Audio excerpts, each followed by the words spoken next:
উত্তরার মাইলস্টোন স্কুলে ভয়াবহ বিমান বিধ্বস্তের ঘটনায় নিহত স্কুল শিশুদের করুণ মৃত্যু শুধু একটি দুর্ঘটনা নয়, বরং এটি বহু পুরনো দুর্নীতি ও ব্যর্থ সিদ্ধান্তের ফলাফল, যার শুরু হয়েছিল এক দশক আগে শেখ হাসিনা সরকার ও তার আত্মীয় প্রতিরক্ষা উপদেষ্টা মেজর জেনারেল অবসরপ্রাপ্ত তারেক আহমেদ সিদ্দিকীর আমলে। চীনের তৈরি পুরনো যুদ্ধবিমান FT-7 BGI কেনার পেছনে তড়িঘড়ি সিদ্ধান্ত, অস্বচ্ছ চুক্তি ও কমিশন বাণিজ্যের অভিযোগ এখন নতুন করে সামনে এসেছে। এই বিমানটির ভিত্তি মূলত সোভিয়েত যুগের MiG-21 ডিজাইনের উপর। চীন বহু আগেই এই মডেলের উৎপাদন বন্ধ করলেও বাংলাদেশ 2011 থেকে 13 সালের মধ্যে ফোর্সেস গোল 2020 প্রকল্পের অংশ হিসাবে বাহিনীকে আধুনিকীকরণ পরিকল্পনার অংশ হিসেবে 16টি FT-7 BGI সংগ্রহ করে। অথচ বিশ্লেষকদের মতে এই বিমানগুলো আধুনিক যুদ্ধক্ষেত্রের জন্য একেবারেই অপ্রস্তুত ও অপ্রাসঙ্গিক। এগুলোর রাডার দুর্বল, অস্ত্র সিস্টেম সীমিত আর প্রযুক্তিগতভাবে এসব বিমান কার্যত 70-এর দশকের মানের। 2011 সালে এই বিমান কেনার সময় ব্যাপক বাজেট বরাদ্দ ও রাজনৈতিক সিদ্ধান্তের মাধ্যমে স্বল্প মেয়াদে দ্রুত সক্ষমতা অর্জনের নামে বিমান বাহিনীকে দেওয়া হয় এই পুরনো প্ল্যাটফর্ম, যা কখনোই বাংলাদেশ আকাশ প্রতিরক্ষার দীর্ঘমেয়াদী সমাধান হতে পারে না। চীনের সঙ্গে সম্পর্ক রক্ষার নামে এবং অভ্যন্তরীণ কমিশন আদায়ের পথ হিসেবে এসব বিমান কেনা হয় বলেই অভিযোগ উঠছে। প্রতিরক্ষা বিশ্লেষকরা বলছেন, এমন বিমান কিনে আসলে বাহিনীকে আধুনিকায়নের বদলে পিছিয়ে দেওয়া হয়েছিল।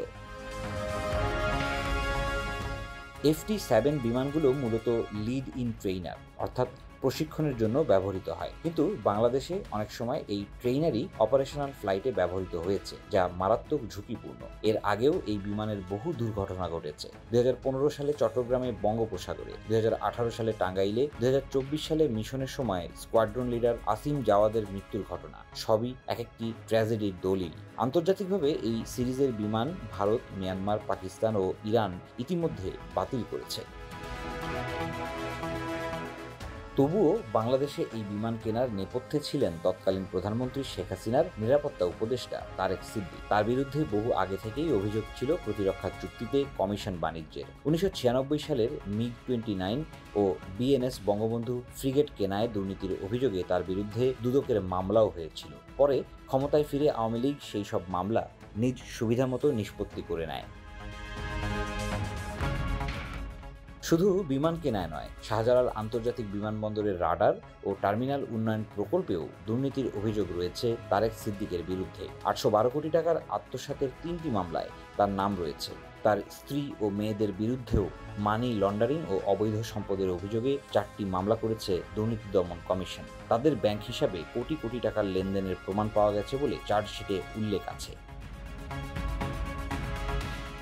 একটি আধুনিক রাষ্ট্রের জন্য প্রতিরক্ষা বাহিনীকে প্রযুক্তি নির্ভর ও নিরাপদ রাখা অত্যন্ত গুরুত্বপূর্ণ, কিন্তু শেখ হাসিনার সরকার আমলে বিমান বাহিনীকে আধুনিক প্রযুক্তি না দিয়ে পুরনো ও ঝুঁকিপূর্ণ যুদ্ধবিমান দিয়ে সাজানো হয়েছে। এতে যেমন বাহিনীর সক্ষমতা ক্ষতিগ্রস্ত হয়েছে, তেমনি ঝুঁকিতে পড়েছে মেধাবী পাইলটদের জীবন এবং সাধারণ নাগরিকদের নিরাপত্তা।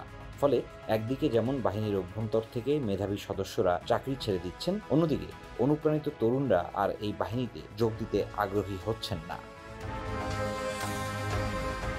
এই প্রেক্ষাপটে মাইলস্টোন দুর্ঘটনা আর একটি বিচ্ছিন্ন ঘটনা নয়, এটি আওয়ামী লীগ সরকারের দীর্ঘদিনের ভুল সিদ্ধান্ত ও লুকানো দুর্নীতির আরেক প্রতিফলন। প্রশ্ন উঠছে, যাদের সিদ্ধান্তে 70-এর দশকের উড়ন্ত কফিন দিয়ে আজকের তরুণদের প্রশিক্ষণ দেওয়া হচ্ছিল, সেই সিদ্ধান্তকারীদের কি কোনো জবাবদিহি হবে?